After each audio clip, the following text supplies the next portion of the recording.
ডাক্তারের ভুল চিকিৎসায় মৃত্যু হয়েছে মায়ের, এই অভিযোগ তুলে এবার কোর্ট চত্বরে প্ল্যাকার্ড নিয়ে বসলো মেয়ে এবং মৃত মহিলার স্বামী।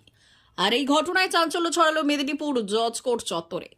ঘটনাক্রমে জানা যায় কেশপুরের ধলহারার বাসিন্দা দীপালি খামরুই নামে এক বয়স্ক মহিলা পেটের সমস্যা নিয়ে ভর্তি হয়েছিল ডক্টর কাঞ্চন ধারার আন্ডারে মেদিনীপুরের একটি বেসরকারি নার্সিংহোমে। সেখানে দুটি অপারেশন হয় তার। এরপর মৃত্যুর কোলে ঢলে পড়ে ওই মহিলা। এরপরই মাকে মেরে দিয়েছে ডক্টর কাঞ্চন ধারা, এমনই অভিযোগ তুলল মেয়ে। ডাক্তারের বিরুদ্ধে সোচ্চার হয় এবং অভিযোগ হয় পুলিশে। সেই ঘটনা কেটে গেছে প্রায় 3 মাসের ওপর। ইতিমধ্যেই ডাক্তারের শাস্তি হওয়ার পরিবর্তে ডাক্তার জামিন পেয়ে গেছেন গতকাল। শুধু জামিন পেয়েছে তা নয়, জামিন পেয়েই মেয়ের বাড়িতে হুমকি দিচ্ছে কেস তুলে নেওয়ার জন্য। আর তাই আতঙ্কিত হয়ে মৃতের মেয়ে কেয়া মাইতি মেয়ে এবার দ্বারস্থ হলো মেদিনীপুর আদালতে। এদিন মেয়ে এবং মৃতের স্বামী দুজনেই বসে পড়েন মেদিনীপুর আদালতের সামনে, দাবি বিচার চাই। তারা সঠিক বিচারের আবেদনে অনড় থাকেন। তাদের এও অভিযোগ যে এই ডাক্তারকে বাঁচানোর জন্য পুলিশের একাংশ যুক্ত রয়েছে এবং তারা ছলে বলে কৌশলে টাকার বিনিময়ে কেস তুলে নেওয়ার জন্য চাপ দিচ্ছে। তাই এই ডাক্তারের অবিলম্বে শাস্তি চাই ক্ষতিপূরণ। এই বিষয়ে মৃতের পরিবার বললেন, কোর্টের চত্বরে বসার কারণ একটাই যে আইনের কাছে সুবিচারের আশায় বসেছি, কারণ এখন টাকা থাকলে প্রশাসনকেও কেনা যায়।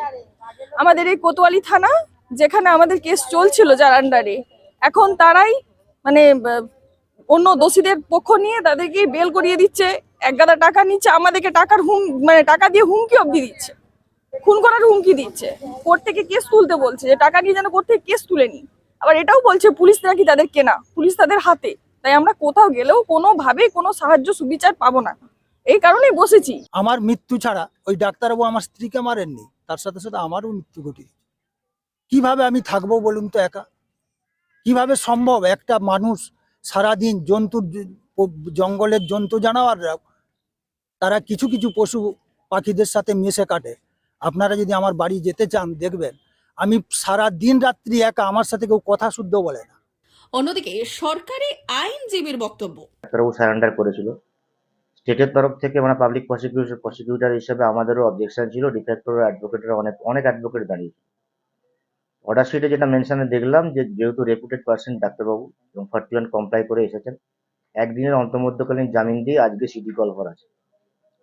এবং অর্ডার শিটে যেটা মেনশন আছে স্পেসিফিক্যালি যে যদি অ্যাগ্রাভেটেড কিছু বা অ্যাডভার্স কিছু রিপোর্ট থাকে তাহলে বেল ক্যান্সেল হবে।